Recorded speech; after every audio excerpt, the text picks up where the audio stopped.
ನಮ್ಮ ಸರ್ಕಾರದ ಅವಧಿಯಲ್ಲಿ ನಾವು ನೋಟಿಸ್ ಕೊಟ್ಟಿರೋದು ಮಾಂಪಾಡಿ ವರದಿ ಏನಿದೆ, ವಕ್ಫ್ ಬೋರ್ಡಲ್ಲಿ ಅಕ್ರಮ ನಡೀತಾ ಇದೆ ಅಂತ ಮೊದಲ ಬಾರಿಗೆ ಬಿ ಜೆ ಪಿ ಸರ್ಕಾರನೇ ಸಮಿತಿಯನ್ನು ನೇಮಕ ಮಾಡಿ ಮಾಂಪಾಡಿ ಅವರನ್ನು ಅಧ್ಯಕ್ಷತೆ ಮಾಡಿ ಅವರಿಗೆ ಎಲ್ಲ ರೀತಿಯಾದಂಥ ಸೌಕರ್ಯಗಳನ್ನು ಕೊಟ್ಟು, ಅಧಿಕಾರಿಗಳು, ಇಲಾಖೆ ಇವೆಲ್ಲ ಸೌಕರ್ಯ ಕೊಟ್ಟು ತನಿಖೆ ಮಾಡೋಕ್ಕೆ ನಾವು ಹೇಳಿದ್ರಿ. ಕಾಂಗ್ರೆಸ್ ಅವರು ಅವ್ರ ಜೀವಮಾನದಲ್ಲೇ ವಕ್ಫ್ ಬೋರ್ಡಲ್ಲಿ ಅವ್ಯವಹಾರ ಆಗಿದೆ ಅಂತ ಅವರು ಹೇಳೋಕ್ಕೆ ತಯಾರಿಲ್ಲ. ಯಾಕಂದರೆ ಮತ ಬ್ಯಾಂಕ್, ವೋಟ್ ಪಾಲಿಟಿಕ್ಸ್. ನಾವು ತನಿಖೆ ಮಾಡಿದಾಗ ಅದರಲ್ಲಿ ಭಾಳಷ್ಟು ಕಾಂಗ್ರೆಸ್ಸಿನ ನಾಯಕರುಗಳು, ದೊಡ್ಡ ದೊಡ್ಡ ನಾಯಕರು, ಕೇಂದ್ರ ಮತ್ತು ರಾಜ್ಯದ ನಾಯಕರುಗಳು ಲಕ್ಷಾಂತರ ಎಕರೆ ಜಮೀನನ್ನು ಒತ್ತುವರಿ ಮಾಡಿಕೊಂಡು ಮಾರಾಟ ಮಾಡಿರೋದು ವರದಿಯಲ್ಲಿ ಮನ್ನಣೆ ಆಗಿತ್ತು. ಅದಕ್ಕೋಸ್ಕರ ನಾವು ಇದನ್ನು ಪರಿಶೀಲನೆ ಮಾಡೋಕ್ಕೋಸ್ಕರ ನೋಟಿಸ್ಗಳನ್ನು ಕೊಟ್ಟಿರ್ಬೋದು, ಅದು ಇಲ್ಲ ಅಂತ ಹೇಳಲ್ಲ.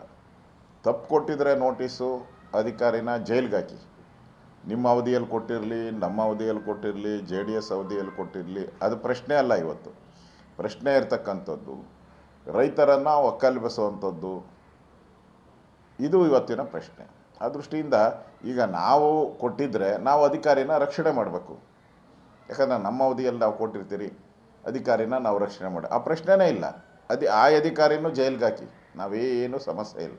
ನಮ್ಮ ದೃಷ್ಟಿ ಇರುವಂಥದ್ದು ಮಾಂಪಾಡಿ ವರದಿಯಲ್ಲಿ ಲಕ್ಷಾಂತರ ಎಕರೆ ವಕ್ಫ್ ಬೋರ್ಡಿನ ಆಸ್ತಿಯನ್ನು ಕಾಂಗ್ರೆಸ್ ಕಬಳಿಸಿದ್ದಾರೆ ಅನ್ನೋ ಒಂದು ಮಾಹಿತಿಯನ್ನು ಸಮಿತಿಯ ಅಧ್ಯಕ್ಷರೇ ನಮ್ಗೆ ಕೊಟ್ಟಿದ್ದರು. ಆ ದೃಷ್ಟಿಯಿಂದ ನಾವು ನೋಟಿಸ್ ಕೊಟ್ಟಿರುವಂಥದ್ದು. ಇದು ನೋಡಿದ್ರೆ ಎಲ್ಲ ರೈತರಿಗೆ ನೋಟಿಸ್ ಸರ್ವಾಗಿರುವಂಥದ್ದು ಒಳ್ಳೆಯ ಬೆಳವಣಿಗೆ ಅಲ್ಲ. ಆ ದೃಷ್ಟಿಯಿಂದ ನಾನು ಸರ್ಕಾರಕ್ಕೆ ಆಗ್ರಹ ಮಾಡ್ತಾಯಿದ್ದೀನಿ, ಇವಾಗ ಯಾರು ನೋಟಿಸ್ ಕೊಟ್ಟವರೋ ಅಧಿಕಾರಿನೂ ಜೈಲಿಗೆ ಹಾಕಿ, ಅವಾಗ ಯಾರು ಕೊಟ್ಟು BJP ಅವಧಿಯಲ್ಲಿ ಕೊಟ್ಟಿದ್ರೆ ಅವ್ರನ್ನೂ ಜೈಲಿಗೆ ಹಾಕಿ, ನಮ್ಮದೇನು ತಕರಾರಿಲ್ಲ. ನಿಮ್ಮ ಅವಧಿಯಲ್ಲಿ ರೈತರು ನೋಟಿಸ್ ಕೊಟ್ಟಿಲ್ವಾ? ಅದೇ ನಾವು ಮಾಂಪಾಡಿ ವರದಿಯಲ್ಲಿ ಸತ್ಯಾಸತ್ಯತೆಯನ್ನು ಪರಿಶೀಲನೆ ಮಾಡೋಕ್ಕೋಸ್ಕರ ಅದರಲ್ಲಿ ಕಾಂಗ್ರೆಸ್ ನಾಯಕರಿದ್ದಾರೆ ಅಂತ ಅದ್ರ ಬಗ್ಗೆ ನಾವು ಕೊಟ್ಟಿರ್ಬೋದು ಅನ್ನೋ ನೋಟಿಸು. ಅದು ಕೂಡ ತಪ್ಪೆ. ರೈತರು ಕೊಟ್ಟಿದ್ರೆ ಅದು ಕೂಡ ತಪ್ಪೆ. ಯಾವ ಅಧಿಕಾರಿ ಈ ಥರ ಮಾಡಿದಾರೋ ಅವ್ರ ಮೇಲೆ ಕ್ರಮ ಆಗಬೇಕಾಗಿದೆ. ಸರ್, ಮುಡಾ ವಿಚಾರದಲ್ಲಿ IAS ಟಾಪ್ ಅಧಿಕಾರಿ ಒಬ್ಬರು ಮುಡಾ ಅಕ್ರಮ ತಪ್ಪಿಸೋಕ್ಕೋಗಿ ಅಂದರೆ ರಕ್ಷಣೆ ಮಾಡೋದಕ್ಕೆ ಮುಂದಾಗಿದ್ರು ಅಂತ ಬೈರತಿ ಸುರೇಶ್ ಅವರು ಮುಡಾ ಕಚೇರಿಗೆ ಹೋಗಿ ಹೆಲಿಕಾಪ್ಟರ್ನಲ್ಲಿ ದಾಖಲೆ ತಂದರು ಅಂತ ಏನು ಹೇಳ್ತಾ ಇದ್ರು. ಅದಕ್ಕೂ ಮುಂಚೆನೇ 144 ಫೈಲ್ಗಳನ್ನು ಮುಡಾ ಕಚೇರಿಯಿಂದ ಎತ್ಕೊಂಡು ಬಂದಿದ್ದಾರೆ ಆ ಅಧಿಕಾರಿ ಅನ್ನುವಂತಹ ಆರೋಪ ಲೋಕಾಯುಕ್ತ ಸರ್ಚ್ ವಾರೆಂಟಲ್ಲಿ ಬಯಲಾಗಿದೆ. ಸರ್ ನೋಡಿ, ಮೂಡಾ ಹಗರಣ ಇದೆಯಲ್ಲ, ಈ ರಾಜ್ಯದಲ್ಲಿ ಕಂಡಂಥ ಅತಿ ದೊಡ್ಡ ಹಗರಣ. ಅದರಲ್ಲೂ ಮುಖ್ಯಮಂತ್ರಿಗಳು ಅವರ ಕುಟುಂಬ ಇನ್ವಾಲ್ವ್ ಆಗಿರೋಂಥದ್ದು ಇನ್ನೊಂದು ದೊಡ್ಡ ಹಗರಣ. ಬರೀ 14 ಸೈಟ್ ಅಲ್ಲ, ಇಲ್ಲಿ 14 ಸೈಟ್ ಜೊತೆ ಸಾವಿರಾರು ಸೈಟ್ಗಳು ಅಕ್ರಮವಾಗಿ ಯಾರು ಬಡವರಿಗೆ ಸೇರಬೇಕಾಯಿತು, ಯಾರು ಸಾಮಾನ್ಯ ಜನರಿಗೆ ಅಪ್ಲೈ ಮಾಡಿದ್ರು, ಕಾಯ್ತಾಯಿದ್ರು 16 ವರ್ಷ, ಅವ್ರಿಗೆ ಸೇರಬೇಕಾಯ್ದನ್ನ ಲೂಟಿ ಮಾಡಿದ್ದಾರೆ. ನನಗನ್ಸೋ ಪ್ರಕಾರ ಇದು 3 ರಿಂದ 4 ಸಾವಿರ ಕೋಟಿ ಅವ್ಯವಹಾರ ಆಗಿದೆ ಅಂತ ಅನಿಸುತ್ತೆ. ಆ ದೃಷ್ಟಿಯಿಂದ ಈಗ IAS ಅಧಿಕಾರಿ ಅವನು ಮಾಡಿರೋ ತಪ್ಪನ್ನು ಮುಚ್ಚಾಕೋಣಕ್ಕೋಸ್ಕರ 100% ಈ ತನಿಖೆ ಅಂದ ತಕ್ಷಣ ಅವರು ಅಲ್ಲಿಂದ ದಾಖಲೆಗಳನ್ನೆಲ್ಲ ಮಾಯ ಮಾಡಿರ್ತಾರೆ, ತಿದ್ದಿರ್ತಾರೆ, ವೈಟ್ನರ್ಗಳು ಹಾಕಿರ್ತಾರೆ. ಇದ್ರ ಬಗ್ಗೆನೂ ಕೂಡ ನಾವು CBI ತನಿಖೆ ಆಗ್ರಹ ಮಾಡ್ತಾಯಿದ್ದೀರಿ. CBI ತನಿಖೆ ಆದರೆ ಮಾತ್ರ ಇನ್ನಷ್ಟು ಮೂಡಾದ ಹಗರಣಗಳು ಹೊರಗಡೆ ಬರುತ್ತೆ. ಅದಕ್ಕಿಂತ ಹೆಚ್ಚಾಗಿ ಯಾರು ಸಾಮಾನ್ಯ ಜನ ಸೈಟ್ಗಳಿಗೆ ಅಪ್ಲೈ ಮಾಡಿ ಕಾಯ್ತಾಯಿದ್ರು 16 ವರ್ಷ, ಅವರಿಗೆ ಒಂದು ನ್ಯಾಯ ಕೊಟ್ಟಂಗಾಗುತ್ತೆ. ಮತ್ತು ಸರ್ಕಾರದ ಖಜಾನೆಗೆ 3 ರಿಂದ 4 ಸಾವಿರ ಕೋಟಿ ದುಡ್ಡು ಬರುತ್ತೆ. ಸರ್ಕಾರದ ಬಡ ಜನರ ಒಂದು ಟ್ಯಾಕ್ಸ್ ಪೇಯರ್ಸ್ ಅಮೌಂಟು, ಅದು ಭಾಳ ಇಂಪಾರ್ಟೆಂಟು. ಅದಕ್ಕೆ ಈ ಫೈಲು ಬೈರತಿ ಸುರೇಶ್ ಅವರು ಬಂದು ಅವರೆಷ್ಟು ಫೈಲ್ ಎತ್ಕೊಂಡು ಹೋದ್ರೋ ಗೊತ್ತಿಲ್ಲ. ಅದಕ್ಕೆ ಮುಂಚೆನೇ ಇವರೊಂದಷ್ಟು ಫೈಲ್ ಎತ್ಕೊಂಡು ಹೋಗಿದ್ದಾರೆ ಅನ್ನೋದು ನನಗೆಲ್ಲ ದಿಗ್ಭ್ರಮೆ ಆಗ್ತಾಯಿದೆ. ಒಂದು ರೀತಿ ದಿಗ್ಭ್ರಮೆ. ಏನಪ್ಪ ಈ ರೀತಿ ಅಧಿಕಾರಿಗಳು, IAS ಅಧಿಕಾರಿಗಳೇ ಫೈಲ್ಗಳನ್ನು ಕದಿಯೋಂಥ ಸ್ಥಿತಿಗೆ ಬಂದುಬಿಟ್ರೆ ನಮ್ಮ ಸರ್ಕಾರ ಎಲ್ಲಿಗೆ ನಿಲ್ಲುತ್ತೆ? ಯಾರು ಫೈಲ್ಗಳನ್ನು ರಕ್ಷಣೆ ಮಾಡಬೇಕಾಯಿತೋ ಅದೇ ಅಧಿಕಾರಿ ಫೈಲ್ಗಳನ್ನು ಕಳ್ತನ ಮಾಡ್ತಾರೆ ಅಂತ ಹೇಳಿದ್ರೆ ನಮ್ಮ ರಾಜ್ಯದ ಆಡಳಿತ ವ್ಯವಸ್ಥೆ ಎಷ್ಟು ಕುಸಿದಿದೆ ಅನ್ನೋದು ಇದರಿಂದ ಸ್ಪಷ್ಟ ಆಗ್ತಾ ಇದೆ. ಅದರಿಂದ CBI ತನಿಖೆ ಒಂದೇ ಇದಕ್ಕೆ ಪರಿಹಾರ ಅಂತ ನಾನು ಆಗ್ರಹ ಮಾಡ್ತಾಯಿದ್ದೀನಿ. ಎಲ್ಲ ಒಂದು ಕಿಚ್ಚು ಬಿಜೆಪಿ ಹೊರಟದ ಕಿಚ್ಚು ಡಲ್ ಆಯ್ತಾ ಅಂತ ವಕ್ಫ್ ವಿಚಾರದಲ್ಲಿ ನಮ್ಮ ಯತ್ನಾಳ್ ಟೀಮ್ ಇವತ್ತಿಂದ ಹೋಗ್ತಾ ಇದ್ದಾರೆ, ಬಿಜೆಪಿ ಟೀಮು ಮೌನ. ಬೇರೆ ಬೇರೆ ವಿಚಾರಗಳಲ್ಲೂ ಕೂಡ ಯಾಕೋ ಡಲ್ ಆಗಿದೆ ಬಿಜೆಪಿ ಟೀಮು ಅಂತ. ನೋಡಿ, ಈ ಬೈ ಎಲೆಕ್ಷನ್ನು ನಮ್ಗೆ ಯಾವುದು ಕೂಡ ಪಾರ್ಟಿ ಮೇಲೆ ಯಾವುದೇ ರೀತಿಯ ಎಫೆಕ್ಟ್ ಆಗಲ್ಲ. ಯಾಕಂದರೆ ಹಿಂದೇನೂ ಕೂಡ ನಮ್ಮ ಸರ್ಕಾರ ಇದ್ದಾಗ ನಾವು 18 ಬೈ ಎಲೆಕ್ಷನ್ ಗೆದ್ದಿದ್ದೀರಿ.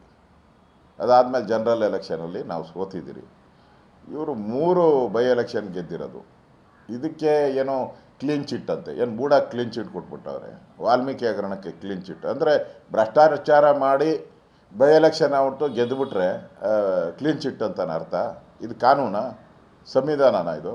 ಅದೇ ಬೇರೆ ಇದೇ ಬೇರೆ. ಅಲ್ಲಿ ಲೋಕಲ್ ಇಶ್ಯೂ ಇದು. ಇಲ್ಲಿ ಲೋಕಲ್ ಇಶ್ಯೂ ನಡೆದಿರೋವಂಥದ್ದು. ಮತ್ತು ಮತದಾರರ ಸಂಖ್ಯೆ 7ರಿಂದ 8 ಲಕ್ಷ ಅಷ್ಟೇ ಇದು ಮತದಾರರ ಸಂಖ್ಯೆ. ರಾಜ್ಯದಲ್ಲಿ ಸುಮಾರು 4-5 ಕೋಟಿ ಮತದಾರರಿದ್ದಾರೆ. ಅವರ ವರ್ಡಿಕ್ಟ್ ಅಲ್ಲ ಇದು.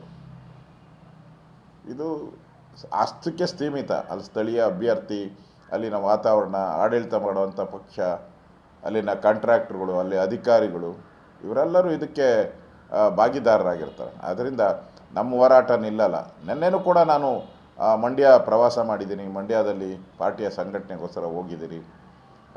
ನಾಳೆ 3 ಗಂಟೆಗೆ ಸಭೆನೂ ಕೂಡ ಕರೆದಿದ್ದೀನಿ ನಾನು.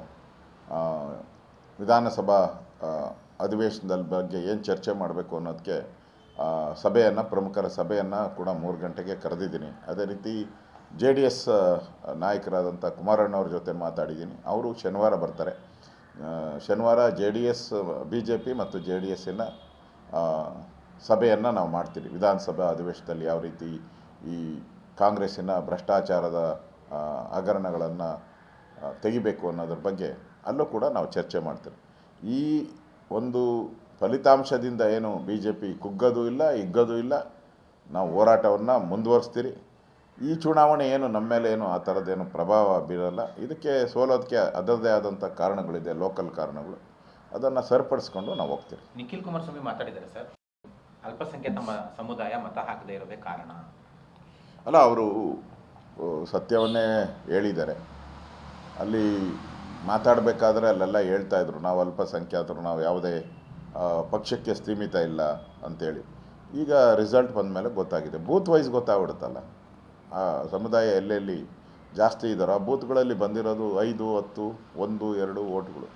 ಅದ್ರ ಮೀನ್ಸ್ ಏನರ್ಥ ಅಂದರೆ ಯಾವುದೋ ಸಮುದಾಯ ನಿಖಿಲ್ನ ಸೋಲಿಸೋ ಅಂಥದ್ದಕ್ಕೆ ಪ್ರಮುಖವಾಗಿ ಆಗಿದೆ. ಮತ್ತು ಉಳಿದಂಥ ಸಮುದಾಯನೂ ಕೂಡ ಒಟ್ಟಿಗಾಗಲಿಲ್ಲ.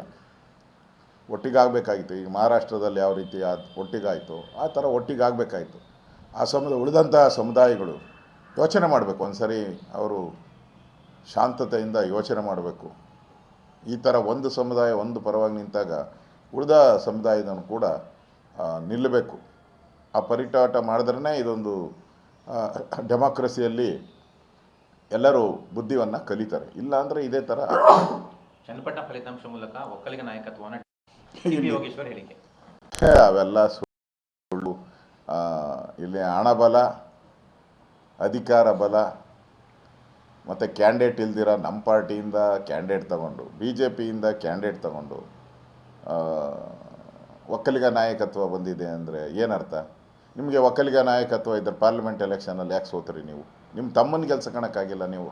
ಒಕ್ಕಲಿಗರ ಬೆಲ್ಟು ಕನಕಪುರ ಲೋಕಸಭಾ ಕ್ಷೇತ್ರ ಒಕ್ಕಲಿಗರ ಬೆಲ್ಟ್, ಅದು ಪೂರ್ತಿ ಮೋರ್ ದೆನ್ 60%. ನೀವು ಅಲ್ಲೇ ಗೆಲ್ಸ್ಕೊಳಕ್ಕಾಗಿಲ್ಲ, ನಿನ್ನ ತಮ್ಮನ ಗೆಲ್ಸ್ಕೊಳಕ್ಕಾಗಿಲ್ಲ. ಯೋಗೇಶ್ವರನ ಗೆಲ್ಸ್ಬಿಟ್ಟು ಒಕ್ಕಲಿಗರ ನಾಯಕ ಅಂದರೆ ಯಾರು ನಂಬ್ತಾರೆ? ಯಾರು ನಂಬಕ್ಕೆ ಸಾಧ್ಯನೇ ಇಲ್ಲ. DK ಶಿವಕುಮಾರ್ ಯಾವತ್ತೂ ಒಕ್ಕಲಿಗ ನಾಯಕರು ಆಗೇ ಇಲ್ಲ, ಮುಂದೇನೂ ಆಗೋದು ಇಲ್ಲ.